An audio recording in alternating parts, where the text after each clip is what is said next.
Hello, Teacher Amanda here. I wanted to take some time to go over the best tips to pass your mock class.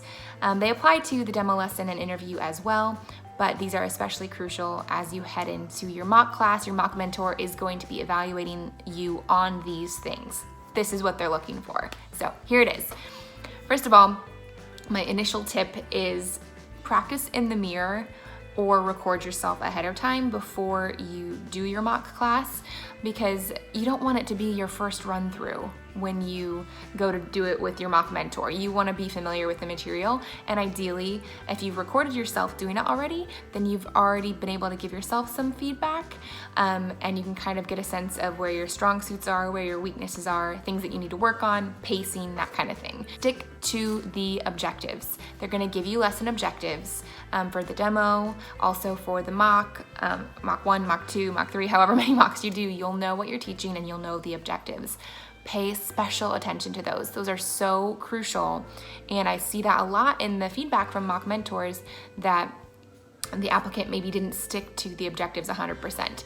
The objectives will detail vocabulary and sentences that you need your student or mock mentor to repeat and to use. So the vocabulary, you want them to repeat 3 times. Any read vocabulary that is new, you want them repeating it 3 times. So you can do high, like a high voice or a loud voice. You can do low or quiet and do like a silly voice, make it fun, but have them repeat 3 times.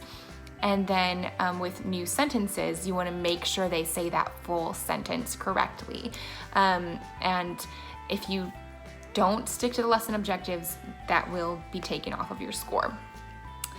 Educational TPR, tip number 3. This is huge as well. You don't want to just be moving around and excited and not have it be purposeful. Educational TPR means the total physical response, which I'm sure you've heard of by now. We use our body, our hands, our facial expression, all of that to enhance the learning. So if I'm saying happy, I'm not going to just say it, I'm going to show it as well to convey so much more visually to my student. So happy, I'm showing that. If I'm saying dog, it's not just dog, it's dog. Pause, I don't know. You can kind of be silly with it, but my point is you want to enhance the learning and have it be functional and educational TPR that conveys those concepts better. One of the frequent ones that we use is pointing to our mouths and then listening, which signals the student to speak to you. So this is telling them they need to repeat what you're saying. So pay special attention right now to the teacher, because you're going to need to say this next.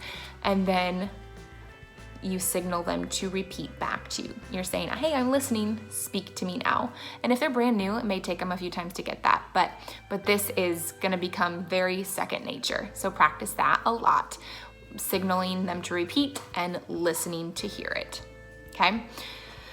Repetition, this is important. This goes back to the lesson objectives. Make sure that you use repetition to enhance the learning. Those vocabulary words need to be said 3 times if they're brand new vocabulary words. Not everything. If it's review or warm-up slide, you don't need to repeat things 3 times. But if it is brand new, have them repeat 3 times. So if the word is cat, you can say cat, cat, cat. Good job. Okay, so you can get the idea of repetition, not just cat, cat, cat. Like, you can make it fun and exciting, but that repetition does help them learn and make sure they can kind of correct any pronunciation mistakes. And then the next tip is to correct positively. You want to make sure to correct errors, but you never cut them off while they're speaking or say no, wrong. I think most people have a sense of that'd be strange to be real harsh with the student. But to correct it positively, you need to keep it very, smile, good energy, and say, good, and then just say the correct sentence. So if my student said, for example, I am boy, and I'm trying to get them to say I am a boy, I would say, good, good, I am a boy. You can use your fingers to enhance it. I am a boy. Good. So they get the sense that they need to do something a little differently, but they're not being harshly corrected. So you always say good, and then you kind of just signal them to repeat. If it's a big, sentence, you can isolate that individual word and then build into them repeating the full sentence. But make sure to correct errors and keep a positive attitude as you do it. The mock mentor will be grading on that as well. And all of these things, really. Full sentences. That kind of goes back to the correction I was just mentioning, but you want to make sure your student isn't getting away with, or your mock mentor who's going to be pretending to be a student. Don't let them get away with mistakes. If they say something like that, if I am boy, or if they try to, because they do common things like that, they're going to try to trip you up to make sure that you're listening, okay? Because listening is very important as a teacher. So if they use the wrong word, I am an boy, or use instead of an, or any of those little things, you want to make sure you correct that, and you want to make sure they are speaking in full sentences. So if you say, are you a boy or a girl? And they say, girl. Okay, you want them to have that full sentence. I am a girl. Good. So elicit full sentences. And then your speaking speed, you are going to need to slow it down. Right now I'm talking to you at a more rapid pace because I think you can keep up.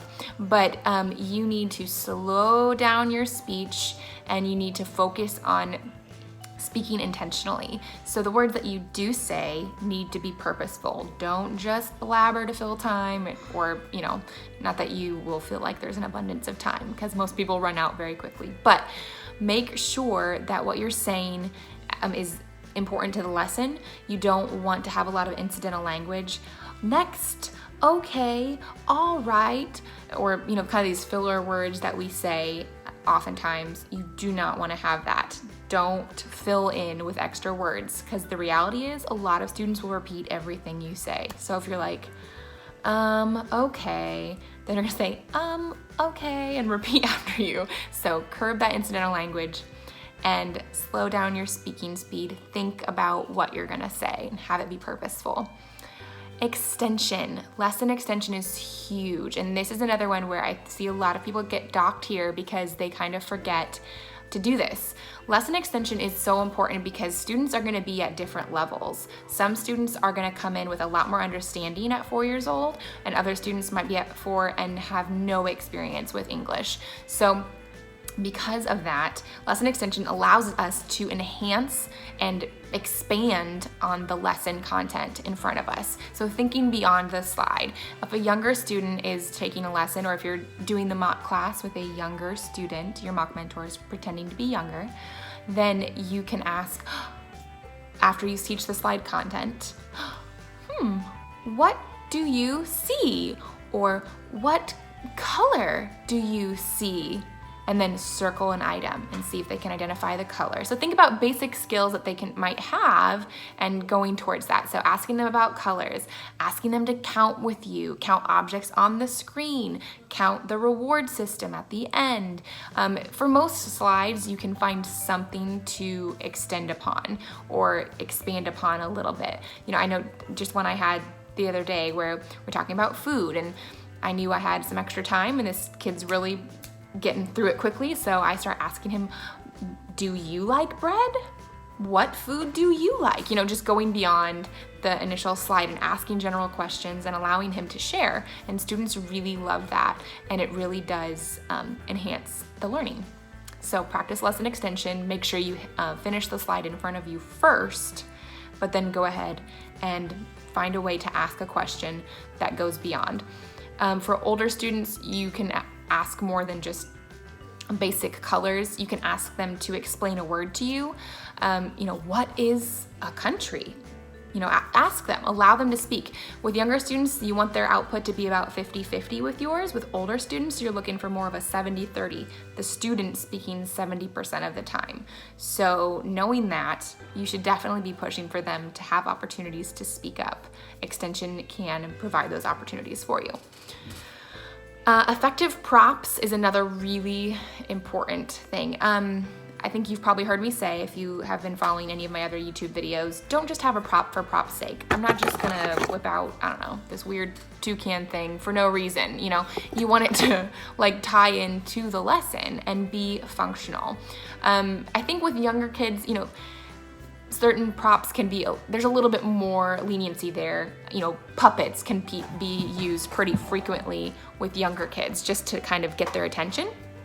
So I use puppets pretty often with younger. It may not directly tie into the slide, but maybe I'm just trying to get their attention and build rapport. So that's different. But overall, you want props to be meaningful and tie in to the lesson. I'm using elephant because I'm teaching elephant.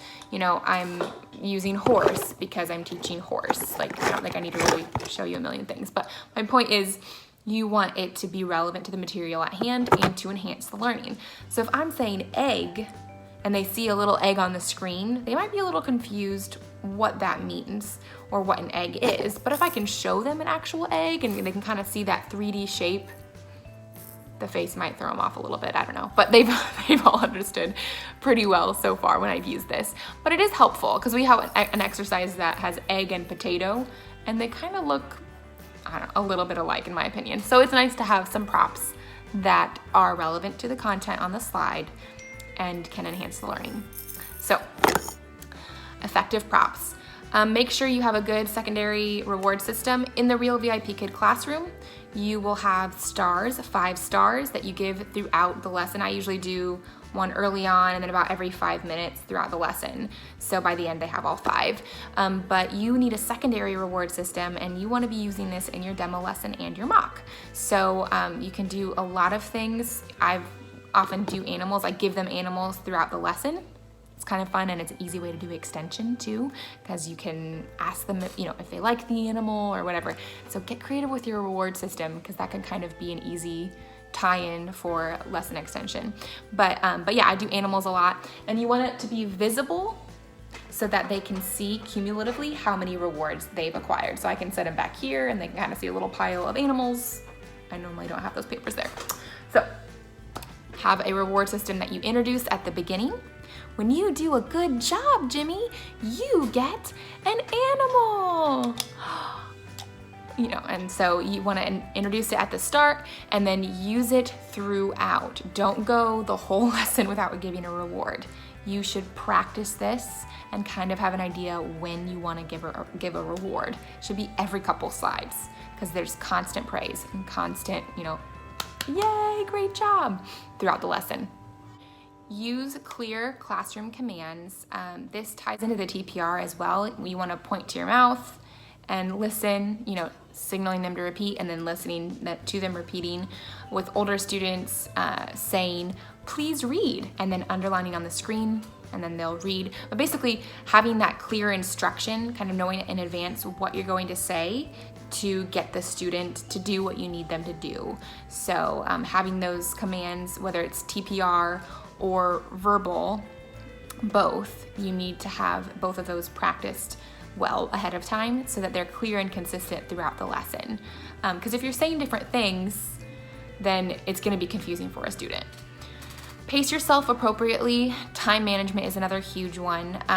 I think that sometimes this gets put a little too high on the priority list.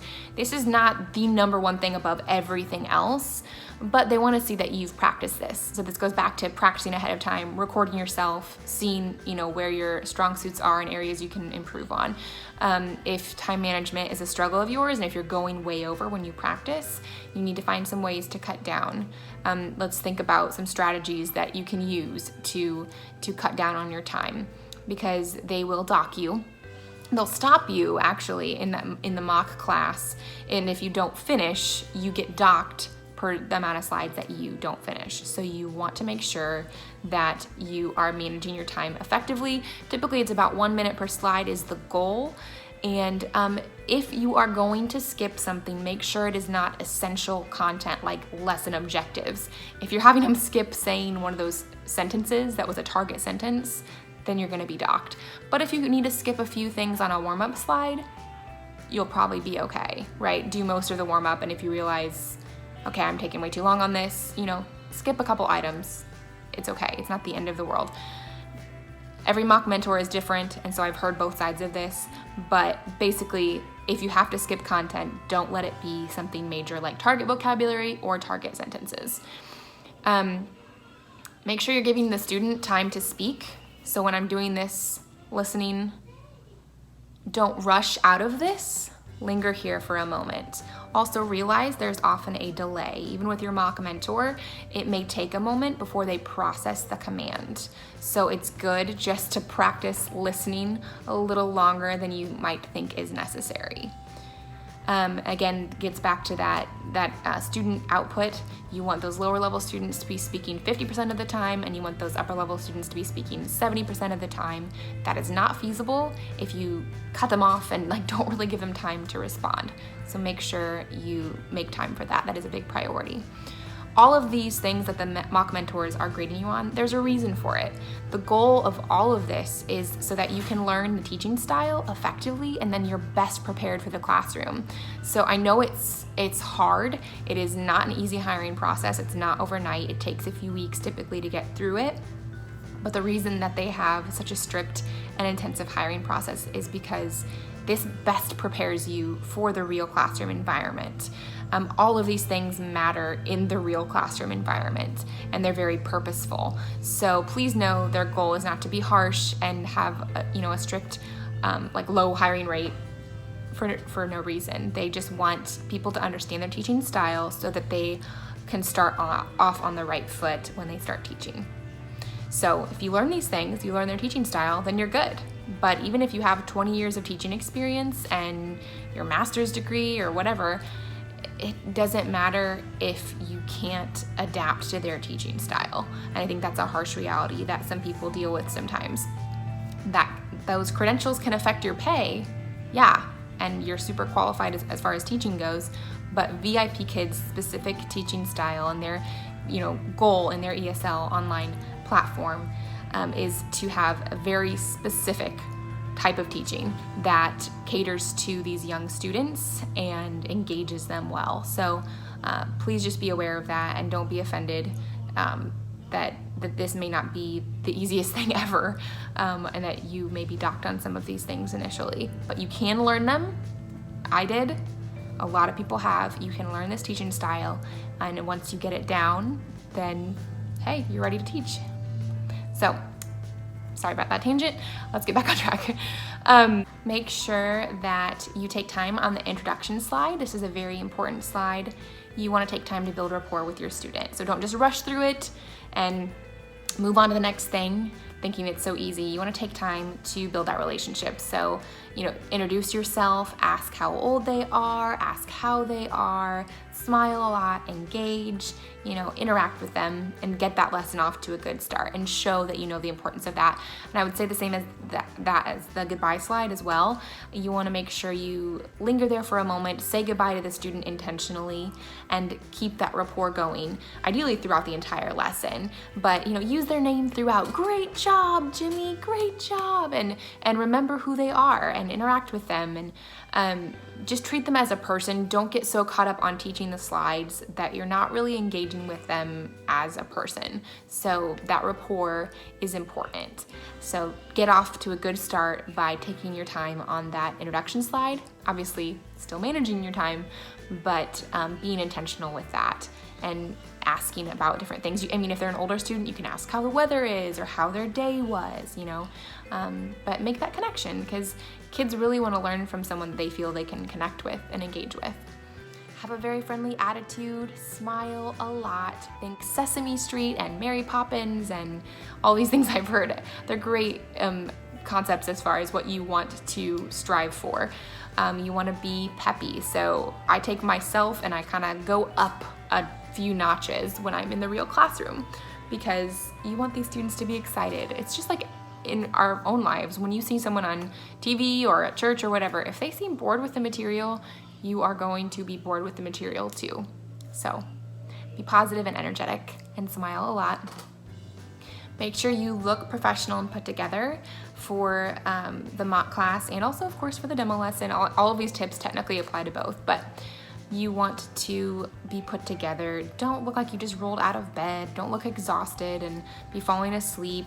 Be tidy and put together, just like you would a traditional, job interview or anything like that. You don't need to be wearing a suit.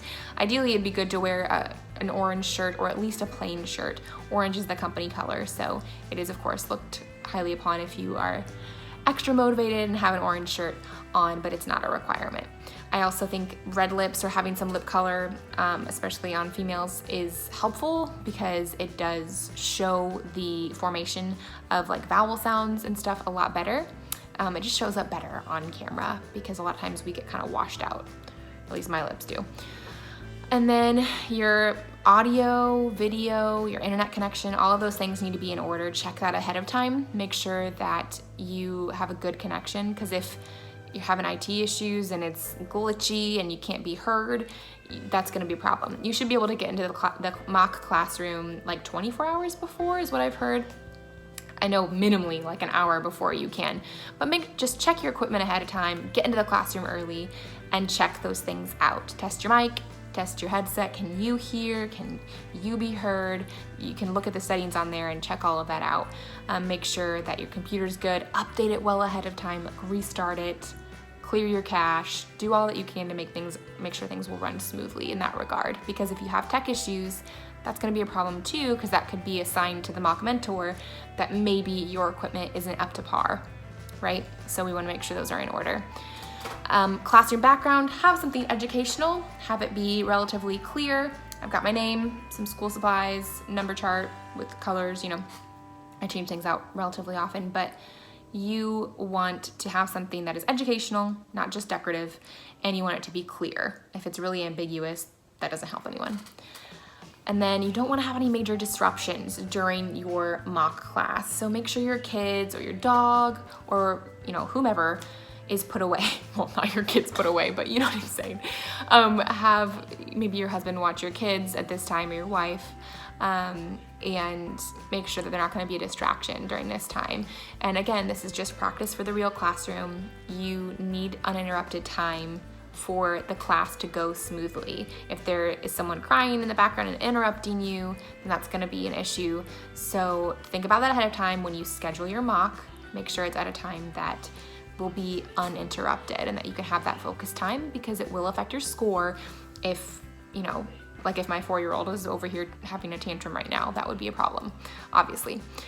And then make sure you have good posture and good distance from the camera. These might seem like small things, but if I'm like way like up in here and I'm like teaching awkwardly close, that's disturbing me right now, but you don't want it to be uncomfortable. I think most of us have a general sense of that, but just think about your general posture. You don't want to be like hunched over and off camera and that kind of thing. Just think about the distance when you're getting your setup at your desk. Think about that ahead of time. Make sure it looks pleasant, it looks normal, and that you can move around and do TPR and it can be seen. If I'm like over here and I'm doing things with my hands, you can't even really tell. So gauge that ahead of time, get your distance from your computer kind of felt out ahead of time so you can have a good setup when you're ready to do your mock. And then the final tip, and perhaps one of the most important ones, is model everything. Model, model, model, model all day.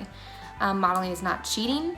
You are showing the student how to do it so they can do it independently. I see this in the feedback from the mock mentors all the time. They are typically encouraging an applicant to do more of this because it will save you time and it will convey so much to the student without having to do so much verbally. So model.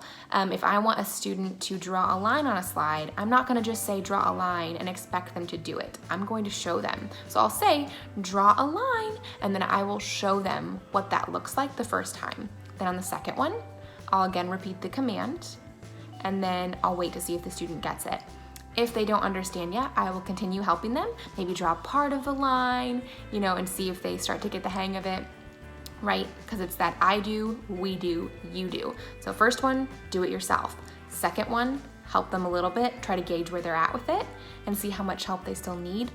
third or fourth time through, they're gonna start doing it on their own. And this always happens. You know, I had that happen today in a tracing activity. So the first time, it even says on the slide, watch teacher, and they want you to do it yourself. So the first time through, I'm tracing and I'm showing her how to do this line on the screen.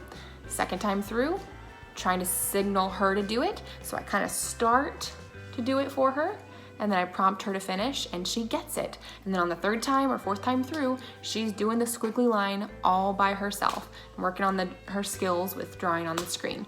So they get it, students get it. Just think about that logically. It makes so much sense. You show it, then you help them along to do it, and then you see if they can do it solo just with the command. So please model everything.